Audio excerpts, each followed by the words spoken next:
What's up, everyone? It is your amazing host, Larissa Nico, and the Honorable Justine here on the still yet to be named podcast. But we're talking lead gen ops today. It's going to be really interesting for anyone who really is thinking about scaling the back end of their agency and wondering, man, I wish I had a COO. I wish someone could just do this for me. Well, unlike me, actually, I don't have to worry about that, but someone else does, and she worries about it every single day. So Larissa's gonna be talking a lot.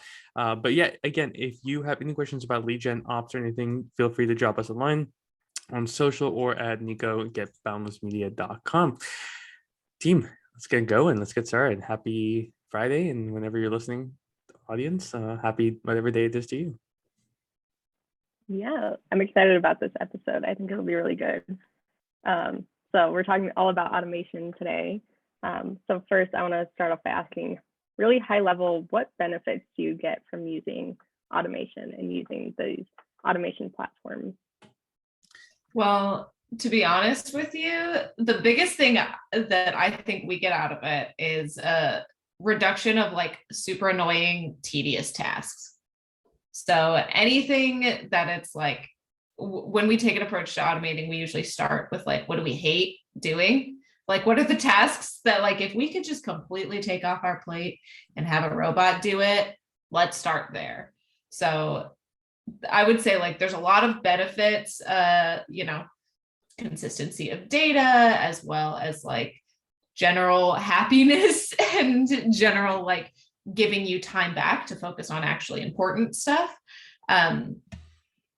But I mean, there's so many like benefits that really do come from it, especially as you are moving data from like maybe one database or one system to another. Really understanding automation and automation tools can help make the transition, make all your apps talk well together, make all of your systems work together, set stuff up so like you don't have to send out emails manually. You can set them up to automatically send and stuff like that. That it's just tasks that don't necessarily require a lot of brain power, but still take up a lot of time in your average day.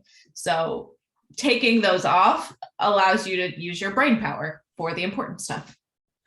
Yeah, and the only thing I'll jump in here is like a lot of people get scared with the word automation because they think like robots, AI, ML, like all the scary things. So just to really set this record straight, like when we talk about automation, we are, there are automations that you can do, and you probably have done in Excel, right? Instead of having to scroll through a whole list to find out duplicates, right, or control Fing it. There are ways and ways to kind of optimize and work within Excel, for instance, to highlight those. Now, I don't know how to do those, but Larissa showed me how to do them. But with that being said, like that's what we're talking about automation. We're talking about like those redundant tasks.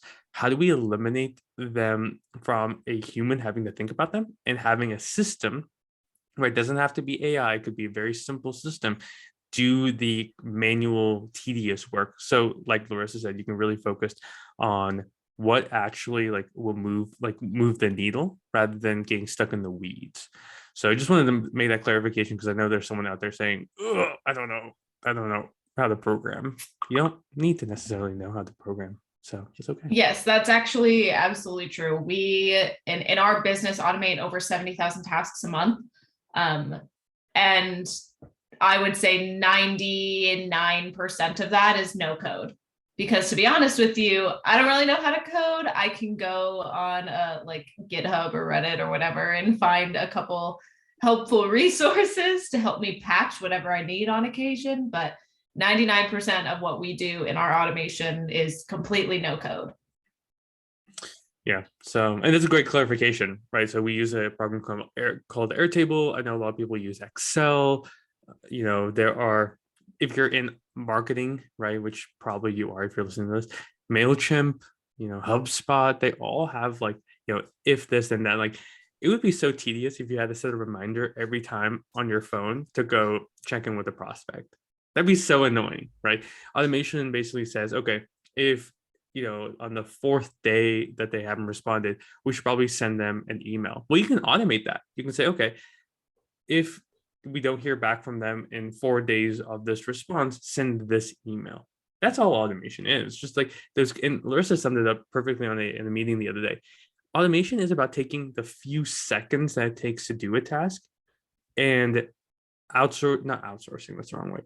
Optimizing that, because those couple seconds of doing a task add up to hours, if not days, on a payroll period. So you're not just going to get better results for marketing, but you're also going to be able to save time and money by doing something like this. So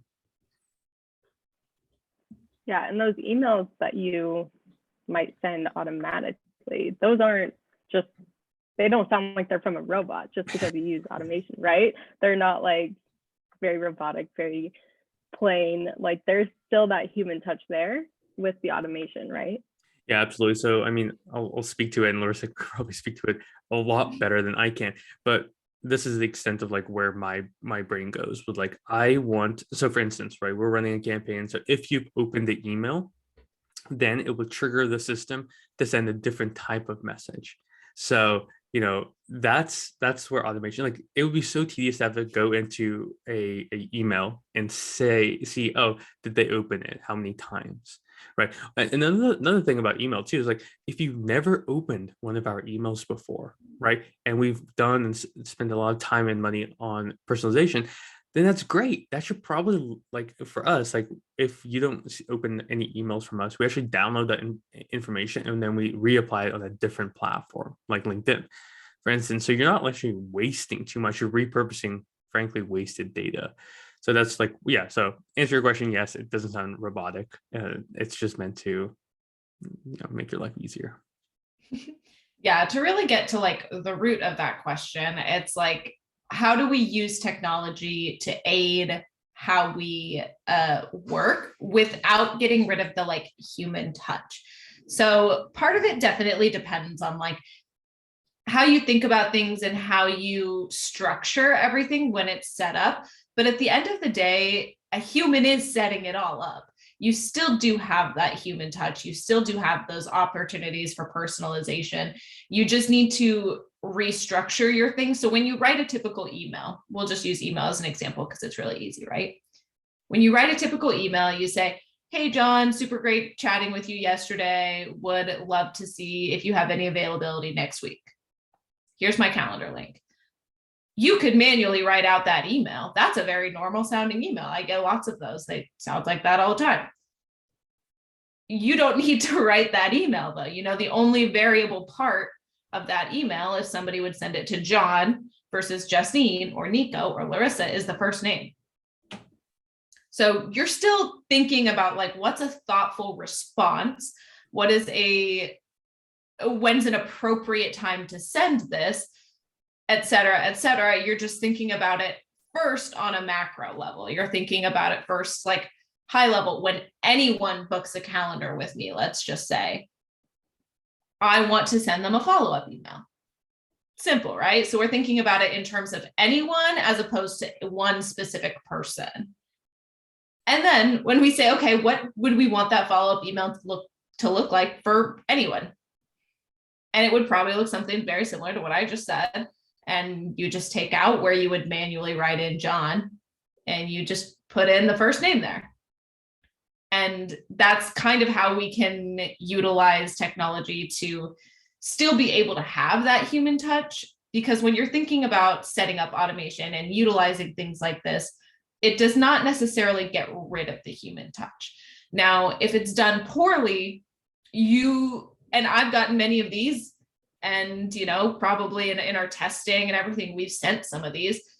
Everybody's probably received an email that says, hey, bracket, first underscore name, bracket. That's because some things weren't set up properly and the back end wasn't working. And it's their attempt to personalize while having automation. And everybody's received those. And those get really scary because you're like, oh, well, I don't want to send those messages because obviously who would even respond to that? Yeah. And that makes it feel very much like the human touch has been taken out. So I do understand a lot of people are skeptical and maybe scared about a lot of things because they don't want it to feel like a machine. They want it to feel like a person. Yeah, and the only thing I'll add to this is we're talking a lot more on the sales and marketing side, which typically, if you are considering operations, it's a great way to do it. But one thing we haven't actually talked about too is like this is not isolated to sales, marketing. It really goes into like all aspects of operations, fulfillment, accounting, finance. Like that's why these very big companies spend so much money on ERPs, right? And so many, even like Salesforce and stuff like that. They spend a lot of money because being able to know that something is going to work, right? There's value in that. And we have fun stories about things not working where we went with a cheaper option. We shouldn't have done that, right? And sometimes we thought it was the best. But that's a story for a different time. But what I'm trying to say is like, this isn't isolated to one part, but if you're thinking about adding in any, you know, anything that we're talking about, it's great to think about one piece, right? So when Larissa and I really started the company, we were doing everything off of Excel, both for the outbound and the fulfillment. One of the first things that we did was really start thinking about how do we get better results for clients. So the automations that we're thinking about was really on the fulfillment side. And now, once that's starting to really work, it's now morphing into the marketing and sales side that we're seeing a lot more of the operational, well, not operational, the focus, right, when it comes to automations and making sure that, if we sent out 20 emails here, that we can analyze how well they did, right? And so definitely pick one, right, really on the fulfillment or marketing side, marketing sales side. And yeah, just because it gets really confusing. So I don't know. It definitely took us off a path and into the water, but just had to say, like, really, if you're going to get the most out of this, then pick one and get it right. Yeah. The only thing I will add as like a little star asterisk to that is that one of the nice things about automation and being able to utilize technology is that most software and everything is set up to actually be able to talk with other software to reduce any confusion. So as we're talking and thinking about Airtable, or not necessarily Airtable, we use Airtable because it has a lot of internal automation capability. But as we're talking really about like automation in general, all of your systems and softwares, 90% of what's out there does have some level of either automation capability internally or the ability to connect to other applications or softwares. So that's really where a lot of this comes in, is it's not just, Nico mentioned we had a lot of stuff in Excel. Really, it was Google Sheets because, we had everything on Google Suite. But we started that, and that is a relatively low barrier to entry system to kind of start if you have like databases or you need to like kind of keep track of data in any way. Sheets is a really great way to do that. Where it gets a little bit more complicated is it doesn't standardize your data input in any way. And that is weirdly one of the small barriers you have to pass when you're going from like, I guess what I would consider more like basic level automation to more advanced and actually scalable automation and technology. So for example, in Google Sheets, you can put anything in any cell. You can set up validations to get rid of that issue, but that does cause an issue, right? Because let's say in, A1, you have a phone number, and in A2, you have an email. That inconsistency creates a really big problem when you're connecting systems and stuff because they don't know where to look for things. So being able to like implement stuff at a high level, look at the overall process. So I can actually show what our automation process step 1 looks like.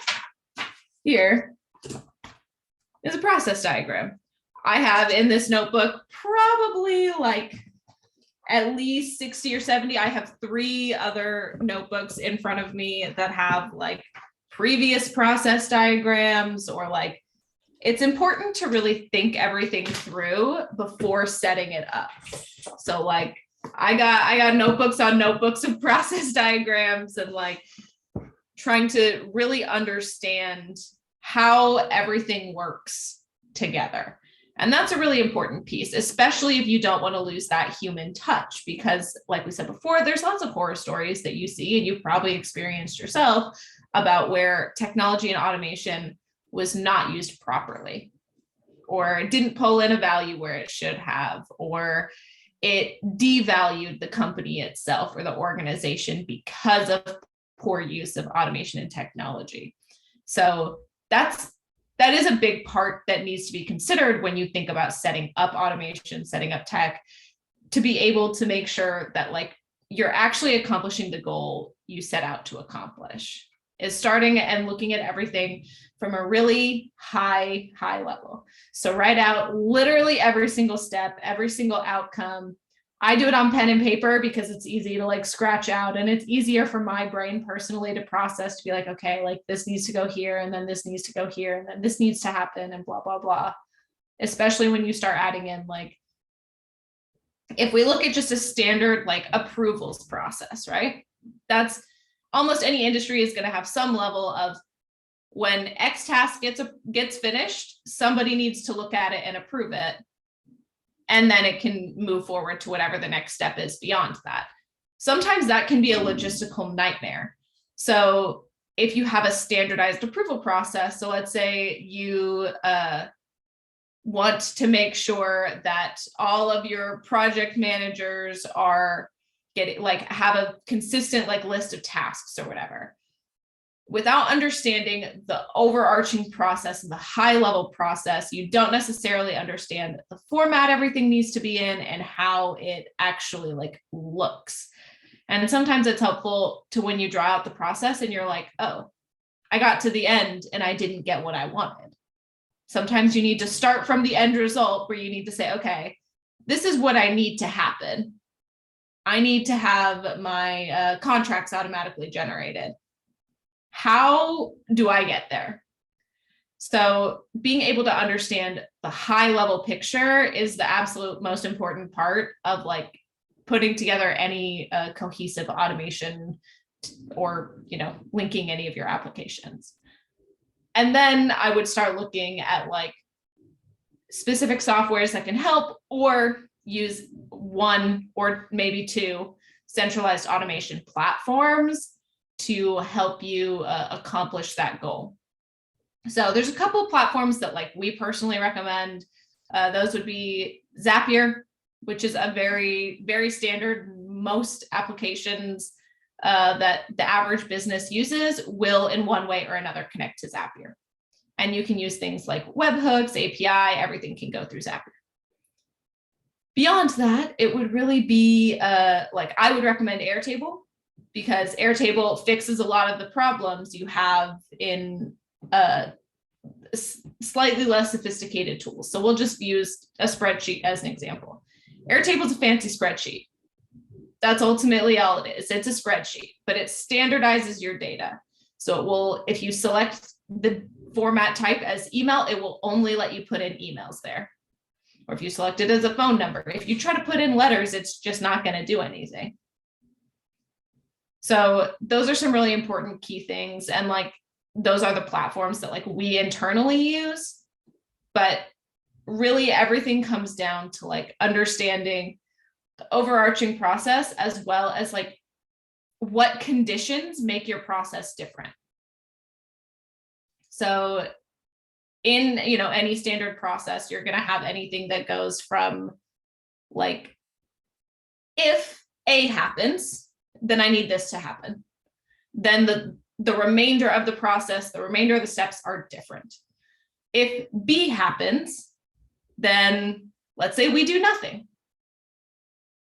That's an important distinction. So if you want it to say like, if the campaign you select, it doesn't exist, cool. It won't add to a campaign. You know, there are certain things that need to be added in.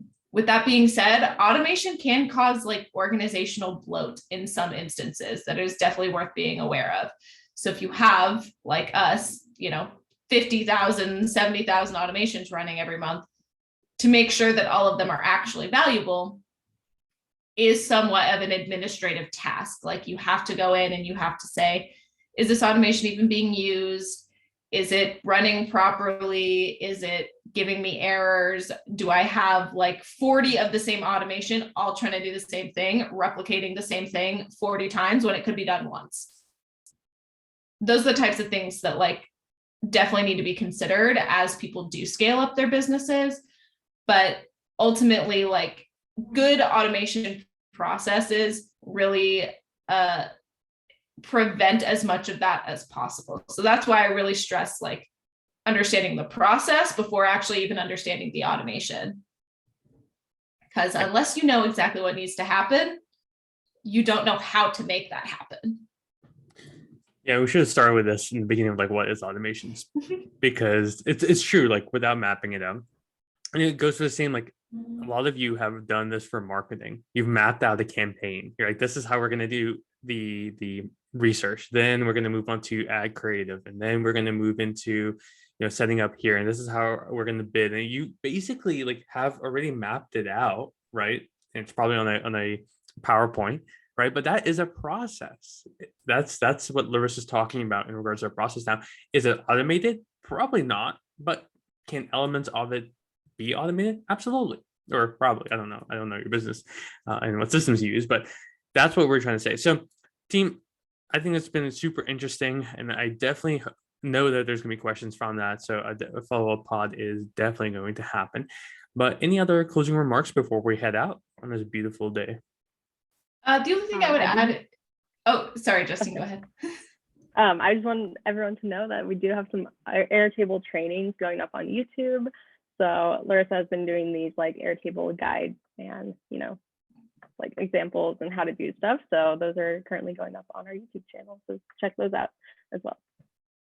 Yeah, so that's actually what I was going to say. It's just that we do have I think I finished part 5 of this course yesterday. So we have a 5-part automation course, essentially, understanding basics of automation, conditional logic, advanced automation, individual tools, how to think about things. So we do have a 5-part process, a 5-part course going up that all of our team members internally in one way or another have interacted with and gone through. And it's been really helpful for them in understanding like how to think about automation, how to set up automation, what do we need to do moving forward. So it's a lot of stuff, as well as like data visualization and cool ways to think about stuff.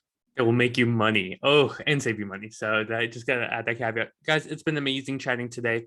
Again, our sponsor is getboundlessmedia.com. If you have any questions about how to get leads, close them, and then ultimately scale, that's what we're here for. So have a fantastic day. Thank you guys so much, and excited to see you in episode 13. Cheers.